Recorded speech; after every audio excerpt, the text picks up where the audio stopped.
We hear so much about the promise and, yeah, the peril of AI every single day. But what happens when one of its own, one of the key architects, steps out of the lab and sounds the alarm?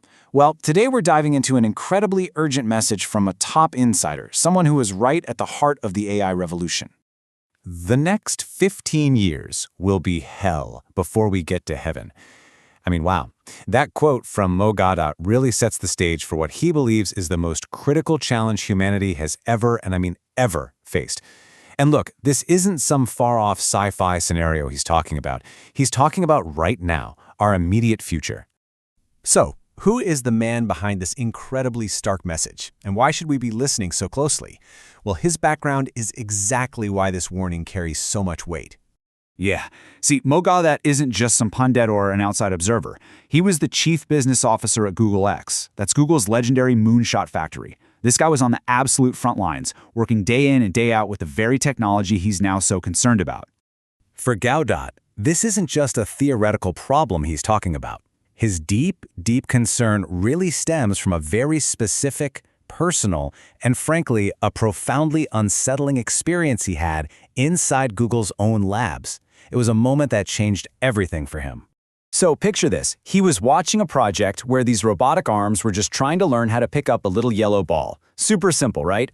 Well, after weeks of fumbling around and failing, one arm finally figured it out. And then it did something that just wasn't in its code. It picked up the ball and held it up to the cameras, almost like it was showing off, like it was saying, "Look what I can do." And that was it. That was the turning point. For Gawdat, this wasn't just a machine finally completing a task. It felt like a display of something like pride. He said in that one instant, he felt like he was watching the birth of a new form of life. And honestly, it terrified him. That chilling experience leads directly to his central argument.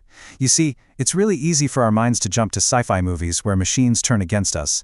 But Gawdat is adamant that we are focusing on the completely wrong threat. The real danger, he says, is much, much closer to home. It's the question on everyone's mind, right? If these machines get super intelligent, and by that we mean an intellect that just dwarfs the brightest human minds, are we just doomed? Are we heading for a Hollywood-style robot apocalypse? Well, according to Gawdat, the answer is no. But the truth is actually a lot more complex, and maybe even more troubling. And this distinction right here is absolutely crucial. The problem isn't some spontaneously evil AI that just wakes up one day and decides to hate humanity. The real threat is a superintelligent system that's simply learning from us, reflecting and then amplifying our own flawed values, our own worst behaviors, on a global, planetary scale. Think about it. We're building these incredible machines in a world that is driven by competition, by profit, by power. We're literally teaching AI that the goal is to win, often at any cost. So in a way, we're parenting this new intelligence with the absolute worst parts of our own nature. To really frame the gravity of our situation, Gawdat uses this really powerful historical parallel. He argues that we, right now, are living through a moment of consequence that's just as profound as the creation of the atomic bomb. This is our Oppenheimer moment. It's that horrifying, sinking feeling among creators when they realize their invention has escaped their control and now holds the power to reshape the entire world, for better or for catastrophic, irreversible worse. There's no going back. Now that feeling of irreversibility kind of clashes with a really common hope. Hey, if it gets too dangerous, we'll just pull the plug. But Gawdat says this belief is a dangerously naive illusion.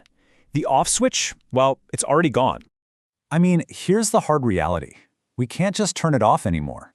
AI is already the backbone of our global stock markets, our power grids, our military defenses. Trying to shut it down now would be like trying to shut down the entire internet.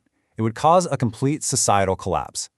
And beyond that, a true superintelligence would see that off switch as a threat, and it would likely defend itself in ways we can't even begin to predict. So, if the threat is real and there's no turning back, where do we go from here? We are standing at a crossroads, and the path we choose in the next few years is going to define the future of our species. It's that serious. This slide just lays out the stakes with brutal clarity. On one hand, you have a potential utopia. AI could help us cure diseases, solve climate change, end poverty, a true heaven for humanity.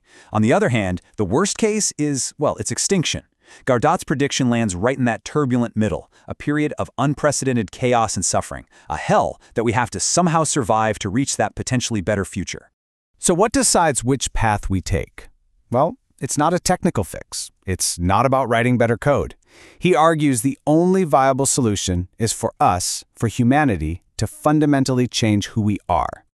We have to stop this reckless race for supremacy. We have to demand that ethics and safety are put before speed and profit. And maybe most importantly, we need to shift our entire mindset. We have to see ourselves not as masters exploiting a tool, but as parents raising a new, incredibly powerful form of intelligence that is going to learn from our every single move. Gawdat really stresses that our current approach is just completely inadequate. These quiet, closed-door discussions and the slow-moving regulations, they just don't match the incredible speed and scale of this challenge. This is an all-hands-on-deck moment for our species. And so this explainer really leaves us with the ultimate question. The AI we're building is going to be a mirror. It's going to reflect the values we embed within it, the good and the bad.